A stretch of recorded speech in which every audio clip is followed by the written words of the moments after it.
Well, good morning everyone, and welcome back to the ranch. Good to have you here today. And no, the old Blazer doesn't look a whole lot like she did the last time you saw her, that's for sure. No windshield, no seats, no tailgate, no doors, no roll bar, and she's missing a whole lot of parts underneath too.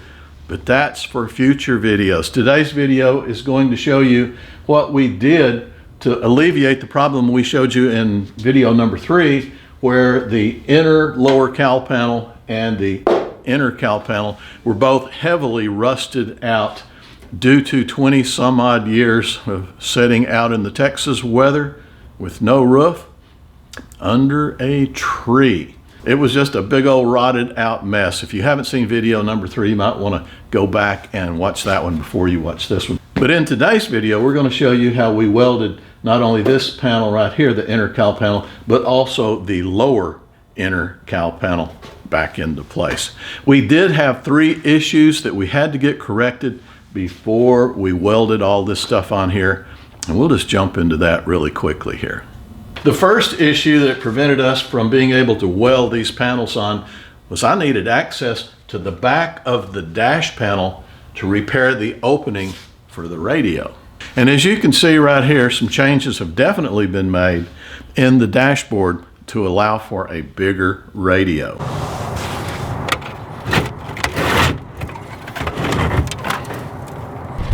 And the worst part about this is they butchered up the dash to put that cheesy stereo in there.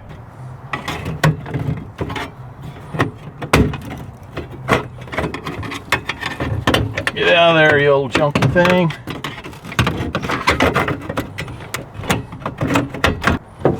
There's the problem. I see the problem right there. This needed a bigger hammer. From the factory in 1972, the smaller radios required smaller openings. But in the 1990s, automobile radios were getting bigger and bigger, especially those that accommodated CD players. And by that time, these old girls were getting to be about 20 plus years old, and all the young teenage boys and the gearheads that owned them would chop up a dashboard at the drop of a hat to stick in their new automotive boombox. Some of the alterations to the radio openings were nice and clean and precise, but other owners unfortunately just made great old big ragged holes. And when today's restorer goes to repairing some of these botched jobs, there's several ways to do it. Some scavengers go to wrecking yards and remove the metal surround from a wrecked donor. And some just simply cover all the carnage with this little accessory plate. And for the purist, some do major surgery and replace the entire center section of the dash with this handy patch panel. And in my Blazer, old Bubba was either pretty creative or pretty lazy. He made these 4 cuts, and once the cuts were made, he just folded the ears back into the dash to open up the hole. So I carefully bent the ears back out to the normal position and then did my best to flatten out all the warped and bent metal with hammer and dolly. And then I took a small piece of copper to keep the welding wire from going too deep through the gap. And then I clamped the edges, welded it all, and ground the surfaces flat. I then sprayed just a light coat of paint on it to keep it from rusting. And with the cowl panels gone, I was able to get my grinder in behind it and grind down the backside of it too. And we will go back later when I repair all the dash, and I'll do a little bit more body work. You can see it's a little bit rugged as it is right now. It doesn't have any body filler on it whatsoever. So I'll grind it a little bit smoother, put some body filler on it when I repair the rest of the dash. So that's the way I fixed issue number 1. Issue number 2. This is a manually operated, there's the knob, air vent. And this particular vent is on the driver's side, right here in the kick panel. There was one on the other side, but it was controlled by vacuum from the air conditioner.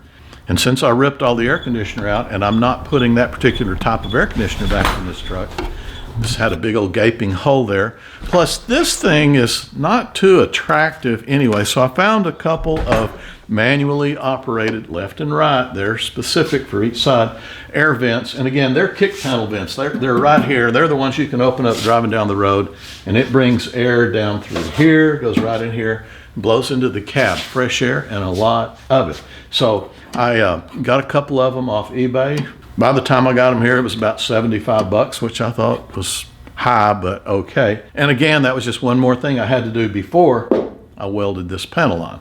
Had to have access right here. And issue number 3 that I need to get corrected before we welded these 2 panels on was the cowl section of this pillar right here. This is called the A pillar for the purist. And that particular area was completely rusted away, so I had to go in there and rebuild it. I first washed out the rusted area with phosphate, and then I applied POR 15, which is a rust inhibiting coating. And at the suggestion of one of my friends, while I was doing that, I went ahead and soaked 6 layers of fiberglass matte cloth in POR 15 and laid them down in here just like you would do fiberglass, except it made everything it touched rust-proof. And it is hard as a rock. So pretty happy the way that turned out. After coating the whole thing with POR 15, I primed everything, I repainted everything, and I sealed all the seams with an automotive seam sealer. So it should be good. And now on to the welding. The alignment of this has to be absolutely perfect. If you get anything off, you're going to have some problems. The brake pedal assembly goes through a boss with a threaded nut back down here. So you have to have all that lined up, or the brake assembly, the brake pedal assembly back under here won't line up correctly, and you'll have some big problems because it's got to come through. Can you see that? It's got to come through where the brake booster is. We'll just leave it at that. And it's got to do that perfectly too. So if the lower inner cowl panel is welded in the wrong place, you pretty much can't hook your brake pedal up. You might need that sometime. And as far as the inner cowl panel, this one right here is concerned, it has bolt holes right here that are responsible for not only where the fenders will hang and the way they are aligned, but also where the hood is positioned and also where the outer cover goes over this panel right here. So alignment is absolutely critical. And what we did to establish alignment, my buddy Tom and I put everything in place. We mocked it up and took it down several times. The lower inner cowl panel and the inner cowl panel, putting them together, and we finally got them all in position where we wanted. And we put some just little small tack wells on each side to hold everything in place. And while we had everything in place, I went across the front of the cowl panel and put 3 self-tappers in it, not only just through this little lip right here that has the 2 edges back to back, but I also drilled it straight in to the dash panel on the truck, right in front of the windshield. So I did that in 3 places, so I knew I could take the thing down and we could put it back up, put those screws in there, and everything would be in perfect alignment. And one more thing as well, while we had these 2 panels tacked in place with those little tack wells and the self-tappers, I took a paint pencil and went all the way around this thing and put a dot in every place that I thought we needed a spot weld. One of the biggest problems we had is, can you see that? Yeah, okay, this area right here behind the gray firewall and in here, I could not get my welder in there all the way across, so I knew we were going to have to do something a little bit different. And if you look back at my previous video, we discussed panel bonding adhesive, and that's what I wound up doing on this. And once we had all of the spot weld locations marked with the paint pencil, we cut the tack welds off and removed the whole assembly off the Blazer. And after we had these 2 cowl pieces off the truck, I ran the self-tappers back into the alignment holes, and everywhere there was a white dot, I drilled a 3/16 inch hole through both panels, and those would later become spot welds. And once that was done, I put the lower inner cowl panel back on the truck, aligned it by reinstalling the 3 self-tappers back into the previously drilled holes, and welded numerous deep spot welds. So now it was time to install the inner cowl panel, even though it's outer.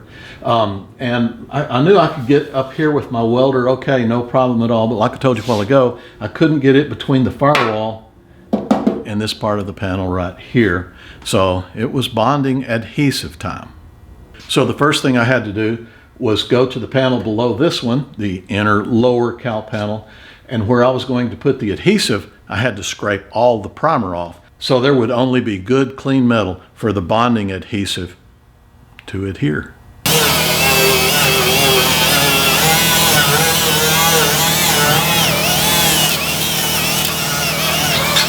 Once I'd done that, I applied bonding adhesive to the leading edge of the lower inner cowl panel and also to the leading edge on the inside of this cowl panel right here. And I did use a very liberal amount of that bonding adhesive. And then I slowly lowered the inner cowl panel into place and clamped it and let it set. And honestly, I was somewhat intimidated using that bonding adhesive, but a lot of you guys, especially a lot of you guys that work in body shops, told me how strong the stuff is. So I feel pretty confident about that, and the fact that I used a whole lot of it and I got it clamped and I left it for a long time. Biggest problem I had is it was cold outside and it was about 60 degrees in this shop, which is fine, except the bonding adhesive needed to be at 73 degrees for a minimum working temperature. So as you can see from this picture, I got creative. And there's my phone.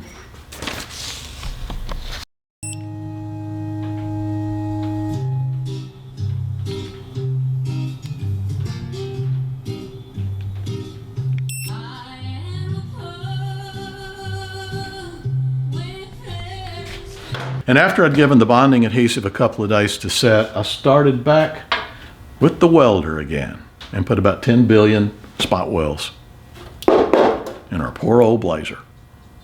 She won't come apart very easy next time. And about the only issues I had with welding is some of these areas, especially right up in here or down here on the bottom of this little pocket right here, had rusted and they were a little bit thin. I rebuilt a lot of them, but there were a few that I didn't. And when I tried to weld them, this happened. But 95% of them, it was just this process right here, over and over and over.